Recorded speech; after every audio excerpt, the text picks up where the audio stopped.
Hey, what's up, everybody? It's your girl, Pastor J. Carter of the Change Church, jumping online and hit you with another video. So I wanted to come online and tell you all that the enemy will use your spouse as a weapon. And when you transition from marital separation to marital restoration, I just want to make sure we're clear. When you transition from marital separation to marital restoration, when you do that transition, the enemy is still fighting you. The enemy is still fighting you. So he will very well use your spouse as a weapon against you, especially if your spouse is not spiritually aware. If your spouse is not spiritually aware, has not come into the reality that Satan wants to sift him like wheat, that Satan's trying to steal, kill, and destroy him. If your spouse doesn't know that, you're the one that have to stand on guard for both of you all. You get it? You get it? Because you're one. So you will have to stand on guard for you both. So what I will tell you this is that as you transition from marital separation to marital restoration, speak life. Speak life as you transition, right? Most people are like, oh, we went on a date. We back together. Ooh. Baby, the enemy is finna to mollywop you. The enemy about to go for it. Because you're now so excited about the date or so excited about the great thing that happened. Oh, so excited he moved his things back in the house. You're so thrilled you done came off the wall. Baby, the millisecond your husband brings something over and leaves it, you better pray.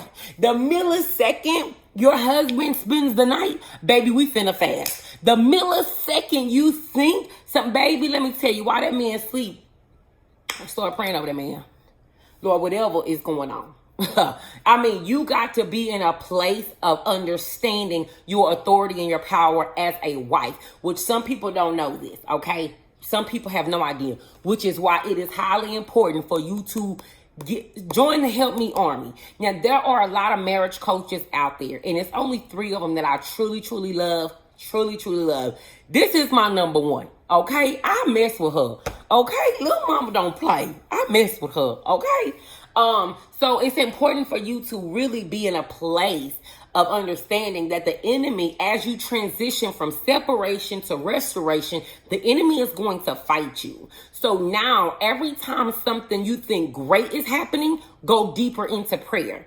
Something great is transitioning, you muzzle your mouth as far as what you share and what you speak with your husband, because the enemy will use your husband or use your spouse, flip it around for whatever, use your spouse as a weapon. A weapon is anything that can hurt or harm you, right? So if a person has a book, that book, and they knock you out with that book just became a weapon. It wasn't a weapon before, but it just became a weapon. I don't think the enemy will use my husband.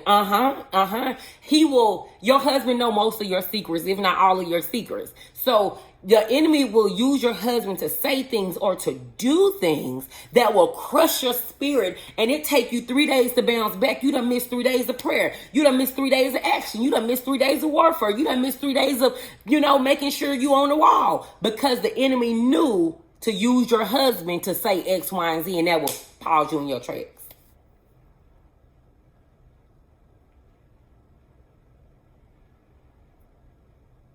I just hope you understand what I'm saying.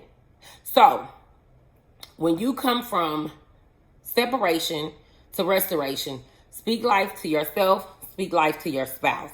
You got to get into a place of really understanding that even in restoration, the enemy doesn't want it to happen. And so the enemy will be whispering in your ear, you see, he ain't changed. Baby, that's different, because I don't walk by sight, I walk by faith. You see what I'm saying? You see, he's still the same, baby. I walk by faith. I walk by faith. I don't even see the offense. I don't even see it. You go deeper into prayer. You go deeper into God. Same thing. The enemy saying the same thing with him about you, okay? Y'all done got into it, and a soft answer turns away wrath. But you didn't take that lesson. So now when he say something, you like, well, what's up then? The enemy say, see, she ain't changed. See, she the same. Do you see? Do you see what she doing? So you, as a person, as a wife, as a helpmeet, understand your authority, right? And you can ask God, lead and guide me. Lead and guide me. I remember this one time my husband called me and I was asleep. And anybody know me, do not interrupt my sleep, because it is so hard for your girl to go to sleep. It's hard for me to go to sleep. It's hard for me to stay to sleep. Listen, but I didn't turn my ringer off. I did not. Baby, he called. I'm like, hello. Beloved. Okay, let me quit playing. But I'm like, hello. And he like, yo, you sleep? I'm like, yeah. He like, all right, call me back because I already know. I'm like, all right. I was up for a whole hour trying to go back to sleep. It wasn't working. So I called him back. I'm like, yo, you good? He was like, I was calling to talk to you about something. Woo, woo, woo. All right, come on, let's talk. But in that hour that I couldn't go to sleep, Holy Spirit teach me what I ought to say. Sit on me. Lead and guide me in this conversation. Because I don't know where it's going to go. You got to help me out here. So it's okay for you to ask those things, especially when you know what you're up against, right? You know what you're up against. So it's very important for you to be mindful of these things, okay? Speak life into your spouse. Speak life into yourself. Speak life into your restoration. Even if you see a little bit of it. Remember Ezekiel? Okay, the bones start rattling first before they ever stood up. And once they stood up, he had to keep prophesying the breath. So even though you see a little bit of action, you best to keep prophesying. A little bit of action, you better keep praying. A little bit of action, you better keep fasting. Go back to that video I told you to do it again. Pray again. Fast again. Do it again. All right, guys. I'm out. Oh, don't forget. Do your to-do list. Drink your water. And do your sit-ups.